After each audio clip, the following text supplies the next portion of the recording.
I was very exposed to like a mix different types of music. And then just growing up as a millennial, we had like MTV, and as a music fan, you just like turn on MTV and you see all these videos and stuff. And when, I was growing up, rock was mainstream. Is it rolling? It is rolling. Okay. How do you pronounce your name? Chena. Chena. Yeah. Oh, wow. So it's short for Chena or Chena. Chena. Yeah. Ah, where's that name coming from? It's Nigerian Igbo. It's quite common. Oh. It's like in Nigeria, in the Igbo tribe, there are lots of people either Uchena, Uchechi, Ucheba, yeah, it's just wow. So I was like, I want to be different because I don't like being the same. So I'm Chena. Yeah. Chena. Yeah.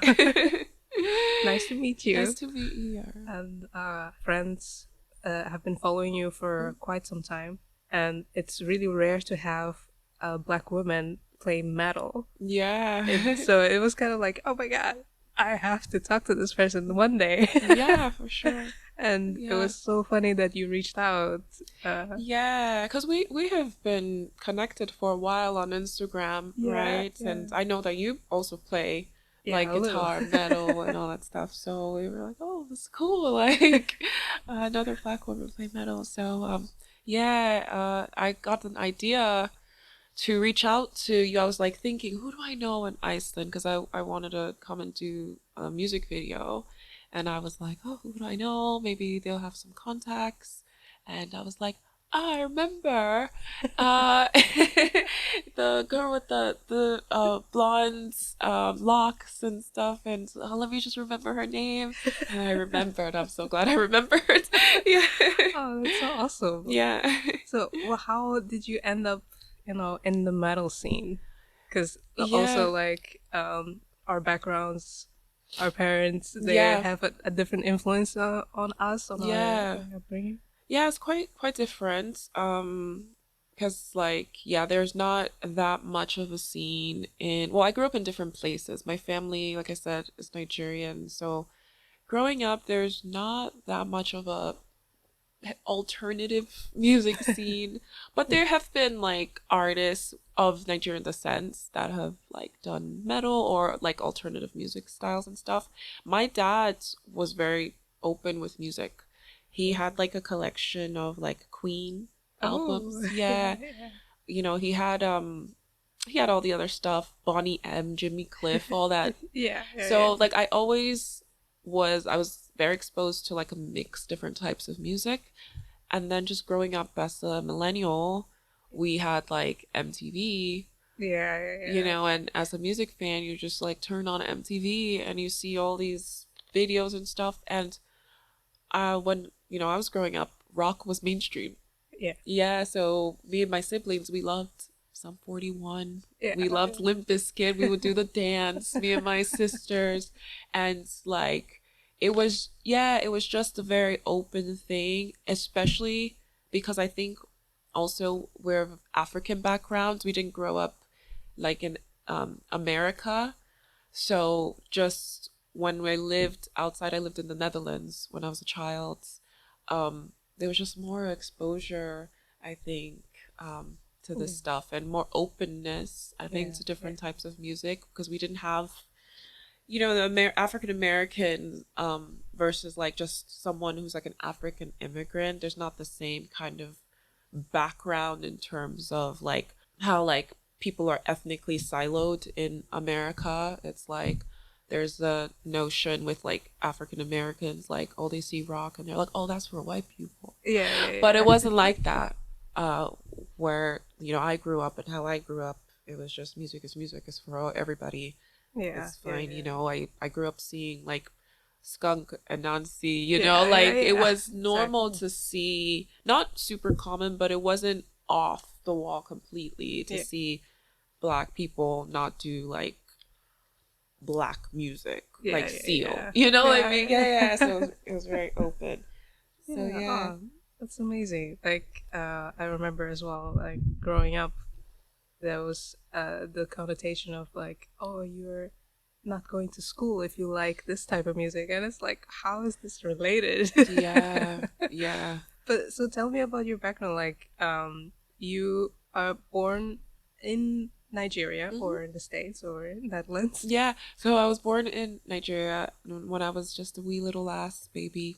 My family moved to the Netherlands, and we lived there for a few years. And then when I was 9 going on 10, my family just moved to the United States. Oh. So I spent a large portion of like my childhood in the States, but still being very much of a like very aware of like where I'm from, like and my experiences beforehand. So yeah, stayed in the States. I went to high school there. I went to college there, like I did the whole university thing. And then afterwards, university, bachelor's they call it, I moved to London. And then I stayed in London for a few years and did the whole master's and other life, kind of had like a corporate marketing in fintech career for a while. But I've always done music for a long time, and I was in the high school choir high school gospel choir. I wanted to be a singer actually before I picked up guitar. Oh. Yeah, that was my first thing. I was not exposed to instruments. There was no musician in my family, so singing was kind of like the most accessible thing as a child growing up. Yeah. But then when I was around 13 or so, I realized like I want to be able to write my own songs. I want to be able to like I felt a lot of emotions as a child. I wanted to be able to like pick up an acoustic guitar and strum my feelings away. So I was like, I need to learn how to play guitar. I need to teach myself. Like I didn't have any exposure within my family, so I asked my dad, hey, can you get me a guitar? Oh. I went to the library, the local library. I found any books related to guitar. There was no YouTube, no internet. Yeah. This was just, I guess YouTube was just at the beginning, like phases of this. So there was no guitar content on it and anything like that. So I relied on books, and I just started like reading about guitars and guitarists. I didn't really know where to start. But then I realized, oh, you have to learn chords. So then I got a chord Bible, started learning chords. And then I loved like pop punk music then.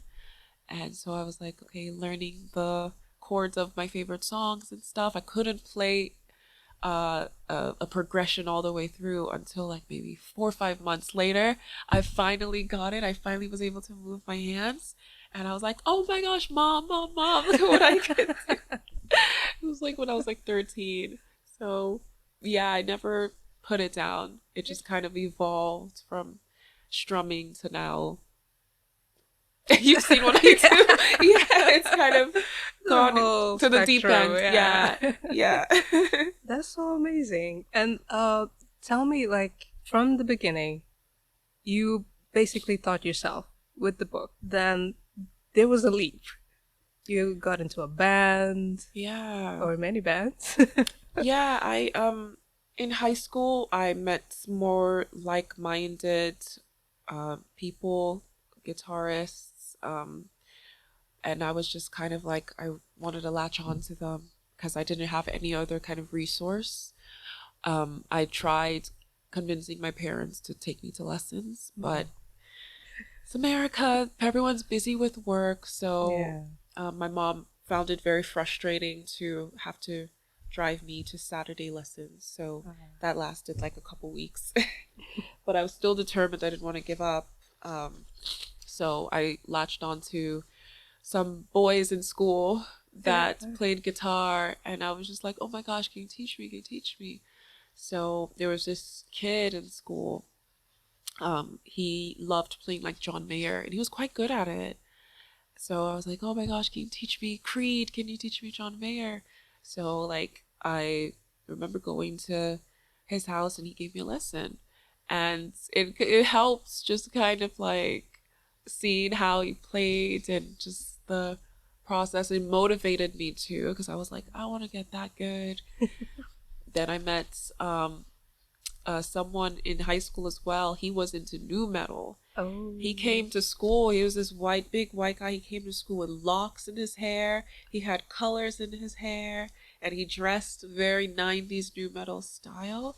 And I was like, oh, okay, maybe we could be friends because you seem like the type of person who likes alternative music too. So that was my first band. I couldn't play guitar then, but I joined under the intention of being the singer. Oh, okay. So he would play riffs, Pantera riffs, all that stuff, and we would like practice a little bit and stuff. Never did anything with that. It was just kind of a dream then.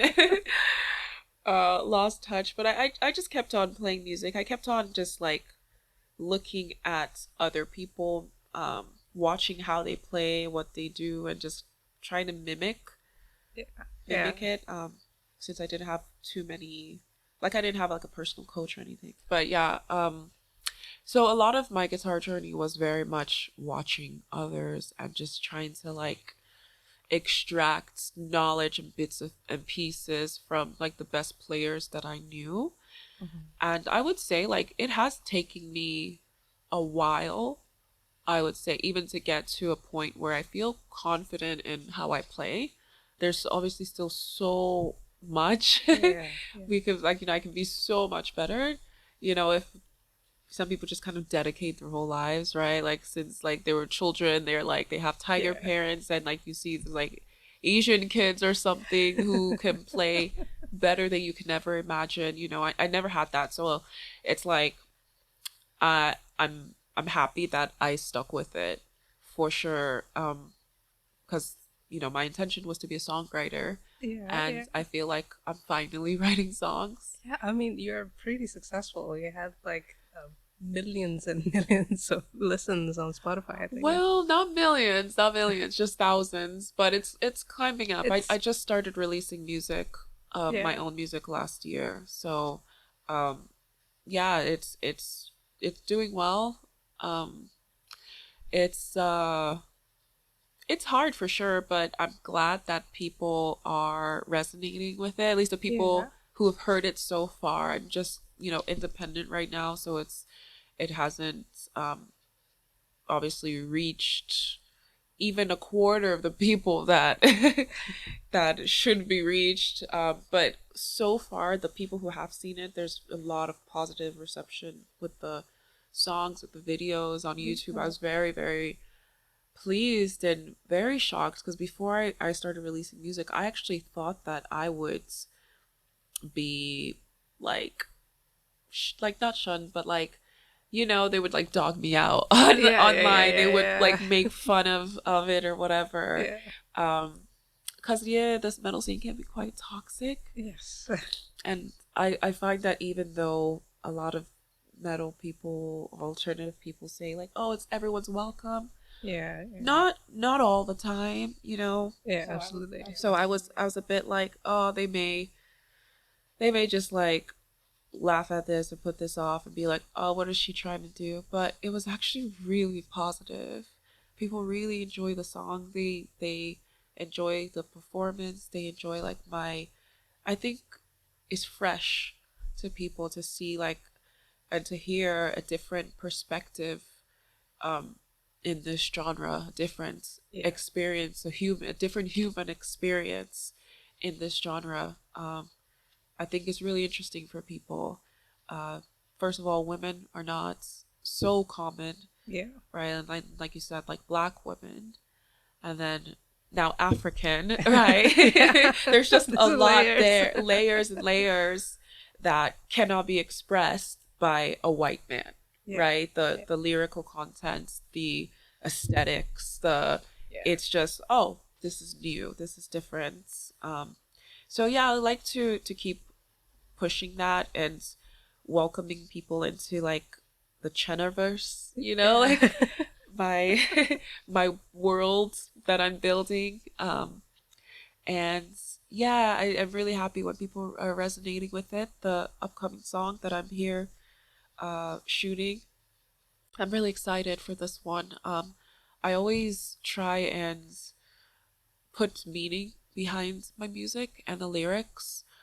Like, I never just write about something that I'm not passionate about or I don't care of or is too obscure. I write about like self-liberation, thinking for yourself, not, you know, subscribing to the status quo, like not being a conformist. I have a song called Prisoner of Conformity. The next song I'm releasing is a ode to Mother Earth.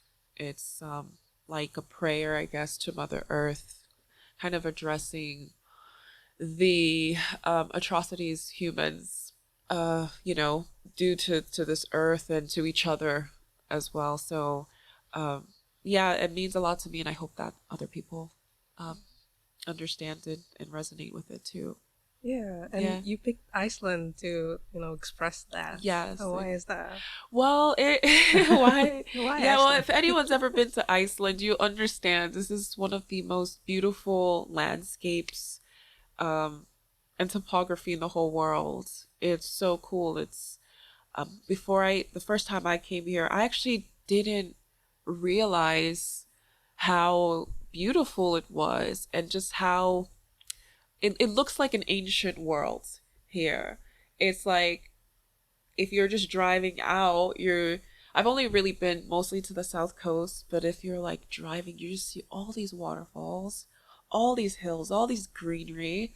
And in my crazy imaginative head, I just see like dinosaurs roaming roaming the earth. I just see all of those ancient imagery within Iceland, and it's beautiful. I think this is a perfect expression of Mother Earth. Yeah, you have the volcanoes, you have the waterfalls, you have the black sand beach. Like, that is the coolest thing ever. So yeah, when I came here the first time, I was stunned. I was absolutely blown away. And I was like, okay, I have to figure out a way to make a video here or something. And 3 years later, I'm here again. Oh, nice. Finally shooting the video. So cool. Oh, nice. Yeah. So tell me about a little bit more about the song that you're releasing. Like, what brought you, besides, the atrocities, like what actually took you that you wanted to make the song? Like, what was the thing? What was the link? So a song, I guess for me, it just kind of naturally develops. So I didn't think, I was going to write a song about, our planets and about climate change. It was mostly like, okay, I wrote the instrumentation and then the vibe of the song. And then I just started writing, and then it just like, I want to talk about something that I care about, and just the lyrics, as I was kind of ad-libbing to the song, it just kind of formulated lyrical material that's that pertained to like greed, corporate greed and just human greed and selfishness, all of that stuff. And then I was like, okay, this could be a direction. And then it all came together.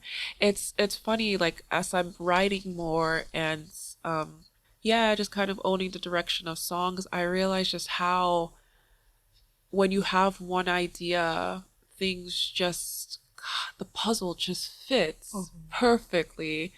And then I just kind of think of it like, okay, this is the universe telling me that this is the right path, this is the right direction of the song, because everything is fitting and aligning so well. So it didn't take me long to write the lyrics of that one. I didn't have any writer's block. I wasn't like, I don't know what to say. I didn't have to open a dictionary or anything, or rhyme zone. I didn't have to do too much of that. I just let it flow, and it all came together. Oh, that's so cool. Yeah. I saw just a couple of days ago, Sapphire. Sapphire. Yes. Yeah. So tell me a little bit about. Oh my God, yeah. Soulfire, yeah. So I did a show on YouTube, on Jared Dine's channel, called Musician Mansion. And this was the second season. And so this was the premise of the show was that he brings all these different musicians together, guitarists, vocalists, bassists, drummers, and he selects, or this was a random selection of different musicians, but the right parts to make an individual band.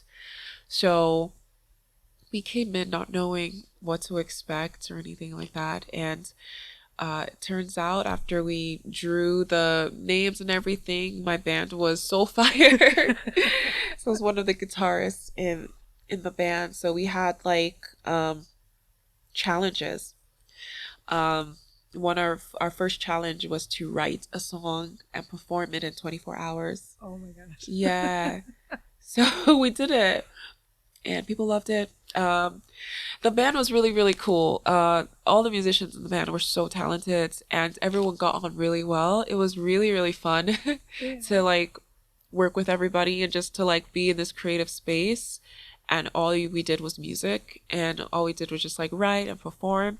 It was difficult, I'm not gonna lie, like it was anxiety inducing because it's like cameras are on you this whole time and nobody wants to go there and just kind of make a fool of themselves and not play something right, or make an accident because it was like one take. If you make a mistake, that's it. And then the whole internet sees, and people are so cruel. They're gonna judge you like, oh, they don't deserve to be on this show, they suck. So it was that pressure, but the band was cool. Everybody had something really cool to offer, and our abilities and our strengths meshed so well that we created some really catchy songs. Yeah, and enjoyed performing them as well. We actually wanted to release these songs so like we could put it on Spotify and everything, and I don't know if we're still going to do that. Hopefully, the guitars were done. I think drums were done. But I don't know if there were other instruments like not done yet. But I would still love to release it. I thought it was like really fun. Some of the judges, they loved it. They also wanted to release the songs and stuff. But yeah, the boys were really, really cool. I enjoyed it. It really took me back to like those first formative years of playing guitar and joining a band, and after school you go to your buddy's house and you like make songs. So it's like, even though like I'm a full adult now, it took me back to those times. So that was really fun. That was really cool. Oh, that's awesome. Yeah. You've been growing your channel for many, many years. What were the challenges of social content creation? Like my Instagram channel? Or... Yeah, Instagram, YouTube. Yeah, just across the board. Yeah, I've been trying. And I've had some success, like, with people following. I would say the biggest challenge is being consistent. Yeah. Like, I know that if, I'm consistent and I'm posting something every week, every other day, I'm sure it'll grow way faster. But, like we were talking, like we kind of lived double lives. So, I've had like a corporate career that like helped me to be able to comfortably be able to do music, right? So I've always been trying to balance that. I've always been trying to balance that. So, in terms of like consistency, I always just kind of did what I could, just depending on where I was at in life and like my responsibilities and stuff.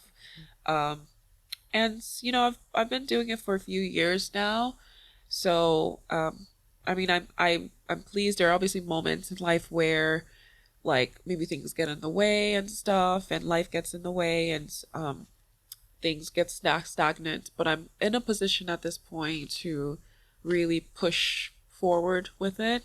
I feel really motivated these days to create, to write, to perform, and I got a new guitar. It's really cool.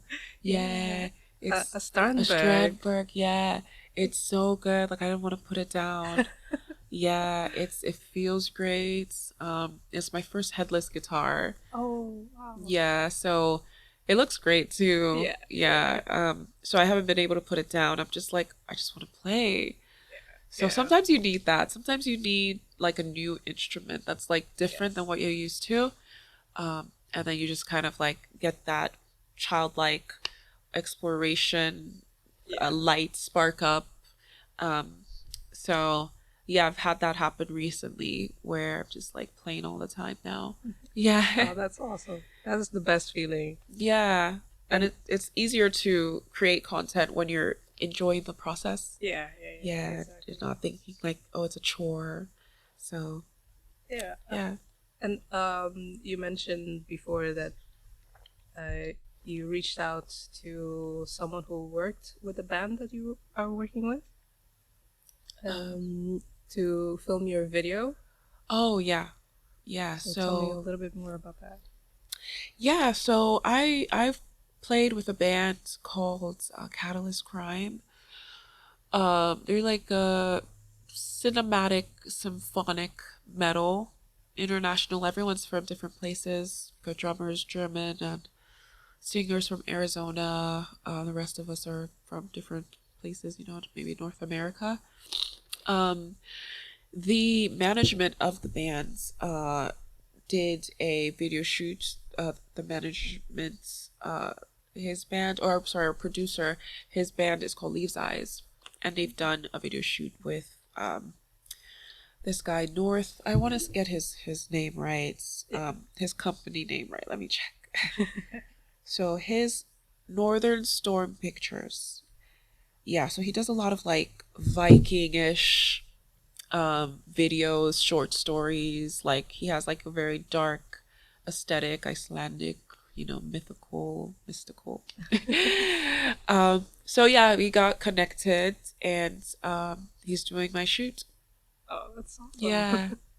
Yeah, it's interesting to see what it's gonna look like, because he does have his own style. Like it's a very moody style, but it hasn't been applied to an artist like me before.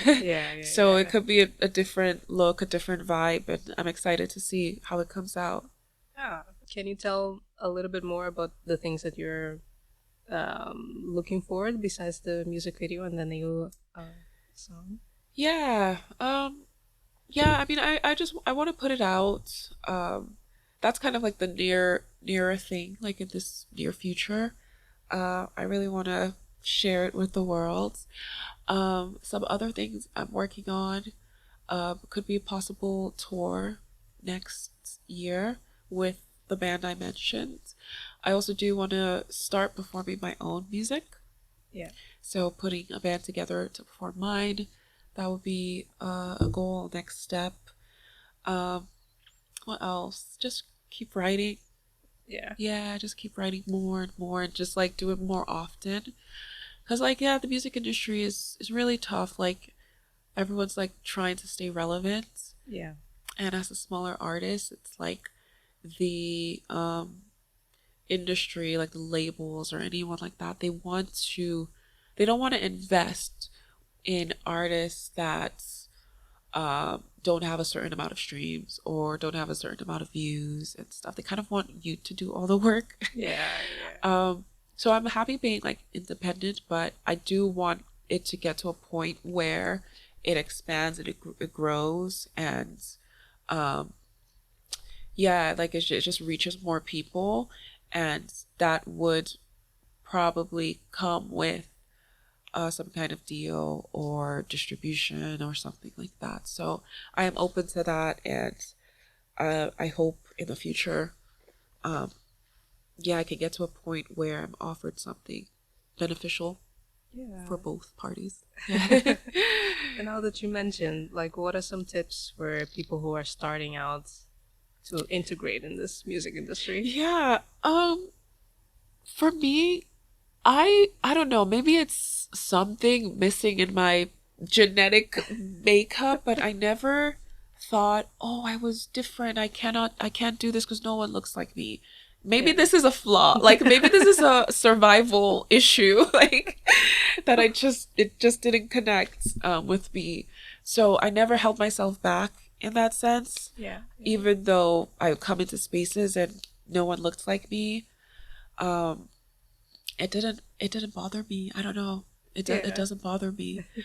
Now that I'm a little bit older and I'm a little bit more conscious about like, you know, social issues and things like that. Okay, I do notice things a little bit more, but I try not to like get personal about it. I'm just like, okay, my goal is to put my music out there, put my voice out there, take up space. Yeah, exactly. Right. So it takes a little bit of coaching too, and especially in different moments where you're like, oh, doubting yourself and stuff. But it's just do it. Just do it. Don't be scared. Yeah, have courage. That's it. All right. Thank you so much for coming to this podcast. Thank you. Thank you so much too.